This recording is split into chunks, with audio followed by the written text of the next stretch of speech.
శృంగవరపుకోటలో 18 ఏళ్ల క్రితం రైతుల నుంచి భూములు తీసుకుని వాగ్దానాలు అమలు కాలేదని, రవాస్థితుల సమస్య పరిష్కరించకపోవడాన్ని వైఎస్ ఎంపీపీ ఇందుకూరు సుధారాణి ఘాటుగా విమర్శించారు.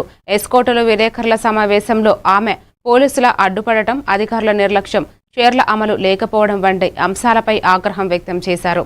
రైతులను ఆటోల్లో నుంచి దించి పాస్ పుస్తకాలు లాక్కోవడం దారుణమని, కొందరు నేతలు అభివృద్ధిని అడ్డుకుంటున్నారని పేర్కొన్నారు.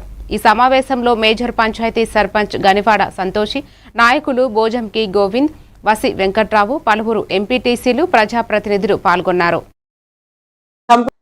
చెట్లు కొట్టి నిర్వాసితుల్ని చేసే రోజులు కూడా పోలీసులు అడ్డుగా అక్కడ ఎంతమంది ఉన్నారో మీ అందరికీ తెలుసు.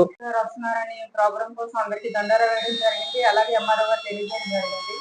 నాయకులుగా మా వంతు బాధ్యతగా మేము అందరం రావడం జరిగింది. అలాగే పునిగిరిలో కూడా ఎప్పుడు ఏ సాయంత్రం అయినా ఏ ఉదయమైనా ఫోన్ చేయగానే ఆవిడ రాకపోయినా కొన్ని గ్రామాల్లో సుధారాణి మేడం గారు తిరిగి ఆవిడ గెలుపు కోసం కృషి చేశారు.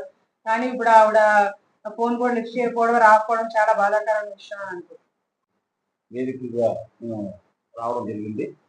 మేము 2.5 సంవత్సరాల క్రితం లోకేష్ సమక్షంలో పార్టీలో, తెలుగుదేశం పార్టీలో చేరడం జరిగిన తర్వాత రైతులకి అని తెలియపడితే పెద్దలు రాదు కదండి. పెద్దలు వచ్చిన వాళ్ళు ఏమో దౌర్జన్యాలు చేసి, నాయకుల్ని దౌర్జన్యం చేసి, పోలీసులు అత్యవహారంగా వాళ్ళు ఇష్టం వచ్చినట్టు ఇచ్చేది రైతుల సమస్య. నిన్న నేషనల్ ఎస్టీ కమిషన్ మెంబర్ అయినటువంటి మెంబర్ గారు నిన్న జేఎస్డబ్ల్యూ జిందాల్ నిర్వాసితుల భూబాధితుల సమస్యలపై నిన్న ఏదో కార్యక్రమం చేయడం జరిగింది.